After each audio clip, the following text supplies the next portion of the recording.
ఇంతటి ఘోరంగా పాలన సాగుతూ ఉంది.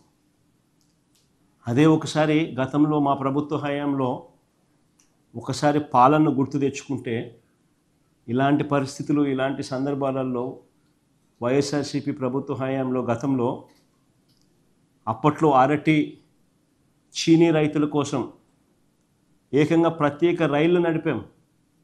అనంతపురం నుంచి ఢిల్లీకి, తాడిపత్రి నుంచి ముంబైకి, నంద్యాల కర్నూలు నుంచి గజియాబాద్కు, లక్నోకు ప్రత్యేక రైళ్లు నడిచినాయి.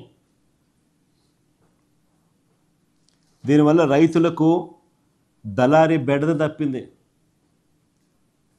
రవాణా ఖర్చు దాదాపు 40% తగ్గింది. ఎక్స్పోర్ట్స్ సైతం పెద్ద ఎత్తున అవైలబిలిటీలోకి వచ్చింది. మా ప్రభుత్వం రాకమునుపు అరటి ఎక్స్పోర్ట్స్ 23,000 టన్స్ ఉంటే మా ప్రభుత్వం 23-24కి వచ్చేసరికి 3 లక్షల టన్నుల ఎక్స్పోర్ట్స్ అరటి. ఇది ఎక్కడ 23,000, ఎక్కడ 3 లక్షల టన్నులు. ఎక్స్పోర్ట్స్ సైతం పెద్ద ఎత్తున అవైలబిలిటీలోకి తీసుకొచ్చినాం. రైతులకు అదనంగా 20-40% రేట్లు పెరిగాయి.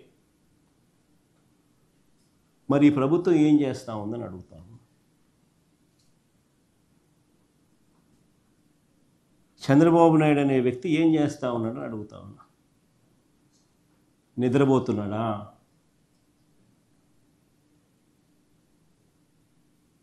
చంద్రబాబు నాయుడు గారిని గట్టిగా అడుగుతా ఉన్నా, నిన్ను ముఖ్యమంత్రిగా చేసింది ఎందుకు అని. గాడిదలు గాయడానికా నిన్న ముఖ్యమంత్రిగా చేసింది అని అడుగుతా ఉన్నా. కాదు కదా, గాడిదలు కాయడానికి కాదు కదా, పట్టించుకోవాలి కదా రైతులను.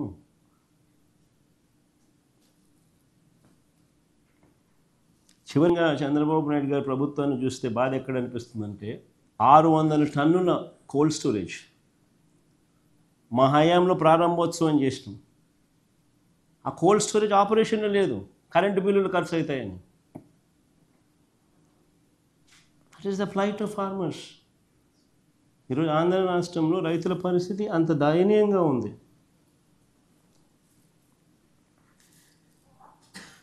ఒకవైపున రైతుల పరిస్థితి ఇంత దయనీయంగా ఉంది. రైతులకు ఇచ్చిన హామీలు మోసంగా తేలుతూ ఉన్నాయి.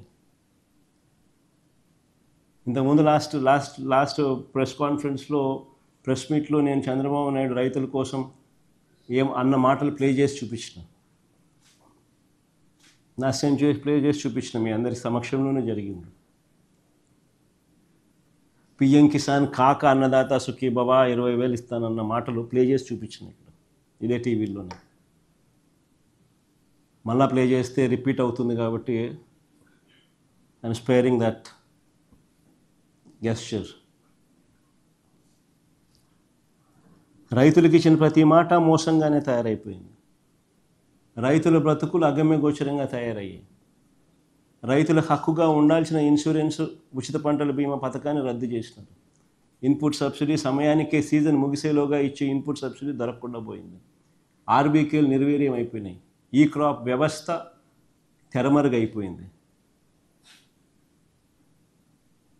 తూతూ మంత్రంగా ఈ క్రాప్ అంటే ఈ క్రాప్ చేశామన్నట్టుగా తయారయ్యాయే తప్ప అసలు ఒక పంట పొలంలో రైతును నిలబెట్టించి ఆ రైతు వేసిన ఆ పంట మధ్యలో ఆ రైతు నిల్చొని ఫోటో తీసి జియో ట్యాగ్ చేసి ఇది ఈ రైతు, ఇన్ని ఎకరాలు ఈయన రైతు వేసినాడు,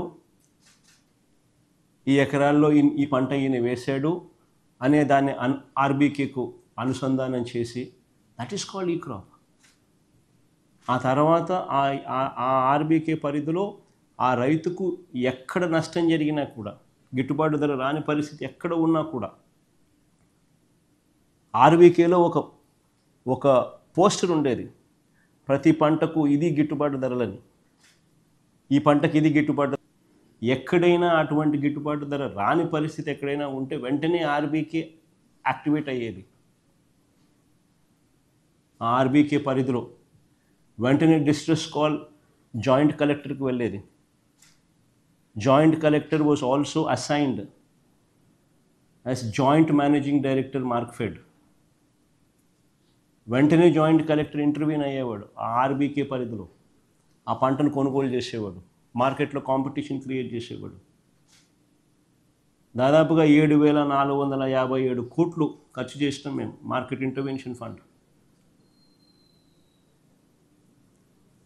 గిట్టుబాటు ధరలు రాని పరిస్థితి, ఏ రైతుకు కూడా రాకూడదు అని చెప్పి పడ్డ పాలన ఆ రోజుల్లో. ఒక పక్క ఏమో అన్ని రైతుల జీవితాలు చిన్నాభిన్నమై కనిపిస్తూ ఉన్నాయి, ఇచ్చిన హామీలన్నీ మోసంగా కనిపిస్తూ ఉన్నాయి, రైతుల పరిస్థితి దయనీయంగా మారింది. మరోవైపున టాపిక్ డైవర్ట్ చేసేందుకు మోసాలతో చంద్రబాబు నాయుడు ఏమంటాడు, రైతన్నా మీకోసం అంటూ ప్రచారం చేసుకుంటాడు. పేపర్లో అసలు ఈనాడు పేపర్లో చూస్తే పేపర్ కటింగ్ చూడండి ఒకసారి, రైతన్నా మీకోసం అంట. ఏమంటాడు, కార్యక్రమాన్ని రాష్ట్ర వ్యాప్తంగా విజయవంతం చేసిన రైతులందరికీ ధన్యవాదాలు అంట. అసలు రైతుల దగ్గరికి పోయే పరిస్థితి లేదు వీళ్ళకు. పోతే రైతులు తిడతారు, కొడతారు, ఎవడు పోయింది లేదు. విజయవంతం అంట, కార్యక్రమాన్ని రాష్ట్ర వ్యాప్తంగా విజయవంతం చేసిన రైతులందరికీ ధన్యవాదాలంట. ఆశ్చర్యం అంటే ఆశ్చర్యమైన అడ్వర్టైజ్మెంట్లు, బుల్డోజింగ్, గోబెల్స్ ప్రచారాలు.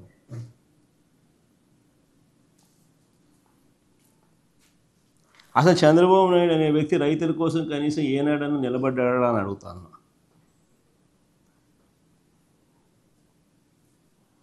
పైపెచ్చు ఈ ఒక్క మోసమే కాదు, ఈ ఒక్క అబద్ధమే కాదు, పైపెచ్చు ఈ మధ్యకాలంలో ఇంకొక అబద్ధం కూడా నిస్సిగ్గుగా ఆడుతూ ఉన్నాడు. సూపర్ 6లు సూపర్ 7లు ఇచ్చేసాము, సూపర్ 6 సూపర్ 7 ఇచ్చేసామని అంటున్నాడు.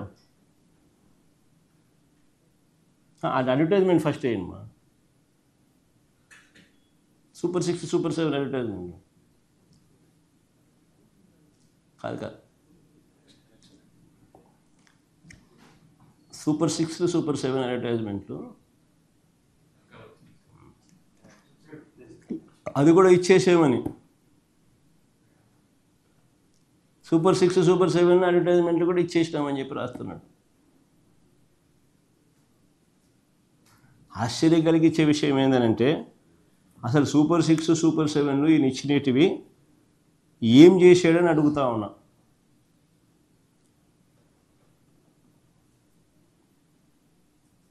ఇది అప్పట్లో ఇచ్చిన అడ్వర్టైజ్మెంట్ మా, ఇది ఇప్పుడు మొన్న అయిపోయింది అని సంతోషంగా ఇచ్చిన అడ్వర్టైజ్మెంట్ నేను చెప్తున్నాను.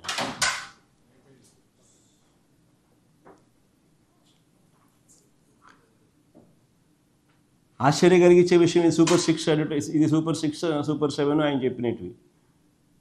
ఇందులో ఒకసారి గమనిస్తే సూపర్ 6 సూపర్ హిట్ ఇది ఇచ్చిన అడ్వర్టైజ్మెంట్ ఈ మధ్యకాలం. సూపర్ 6లు సూపర్ 7లు చేసేసినాము, విజయవంతంగా బ్రహ్మాండంగా చేసేసినామని చెప్పి ఏకంగా చెప్పేస్తున్నాడు ఆయన. నిన్న పబ్లిక్ మీటింగ్లో కూడా నిన్న మీటింగ్లో కూడా ఆయన ఏదో ఎక్కడ చెప్పినాడు, నిన్న గోపాలపురంలో కూడా సూపర్ 6లు సూపర్ 7లు విజయవంతంగా చేసేసినాము అని కూడా చెప్పేస్తున్నాడు. టీవీ పేపర్లలో వాళ్ళకి సంబంధించిన పాంఫ్లెట్ పేపర్లలో, వాళ్ళ టీవీ ఛానళ్ళలో, ఎల్లో మీడియా టీవీ ఛానళ్ళల్లో అడ్వర్టైజ్మెంట్ కూడా ఇచ్చేస్తున్నారు, సూపర్ 6 సూపర్ 7 సూపర్ హిట్ అని. నిజంగా గోబెల్స్ అంటే దీనికి గోబెల్స్ అసలు ఎక్కడో పోవాలి, అసలు వీళ్ళ దగ్గర నుంచి గోబెల్స్ నేర్చుకోవాలి. గోబెల్స్ అనే వ్యక్తి హిట్లర్ టైంలో కమ్యూనికేషన్ మినిస్టర్. ఆయన పేరు చెప్తారు కానీ వాస్తవం ఏంటంటే చంద్రబాబు నాయుడు పేరు చెప్పాలా. ఈయన చంద్రబాబు నాయుడు గోబెల్స్కి టీచర్, మెంటార్. సూపర్ 6 సూపర్ 7 అట్లా అడ్వర్టైజ్మెంట్ ఇస్తున్నాడు, వాళ్ళ టీవీలో ఊదరగొడుతున్నారు, వాళ్ళ పార్టీకి సంబంధించిన వాళ్ళతో చెప్పించేసేస్తారు. మళ్ళీ వాళ్ళకి సంబంధించిన ఎల్లో మీడియాలో టీవీ డిబేట్లు పెట్టి కూడా అయిపోయిందని వేస్తున్నారు. ఆశ్చర్యాన్ని అడుగుతూ ఉన్నా, ఒకసారి మన సూపర్ 6 సూపర్ 7 వాళ్ళు అసలు సూపర్ 6 సూపర్ 7గా వాళ్ళు చూపించింది పెట్టుమా. ఇంత ముందు చూపించినావు చూడు, ఇది ఇది ఇది ఇది ఎన్నికల ముందు ఓట్ల కోసం చంద్రబాబు నాయుడు 9/5/2024 ఎన్నికలకు ముందు ఓట్ల కోసం చంద్రబాబు నాయుడు ఇచ్చిన అడ్వర్టైజ్మెంట్ సూపర్ 6 సూపర్ 7 ఆయన మేనిఫెస్టోలో పెట్టింది. ఒకసారి ఇది చూడండి, ఒకసారి నేను అడుగుతాను, ఇది ఇట్టనే పెట్టు, నేను అడుగుతా కొన్ని క్వశ్చన్లు, చంద్రబాబు నాయుడు సంబంధించిన మనుషులు దీనికి సమాధానం చెప్తారేమో చూడండి. నిరుద్యోగ భృతి కింద నెల 3,000 రూపాయలు ఇస్తానన్నాడు. నిరుద్యోగ భృతి కింద నెల 3,000 రూపాయలు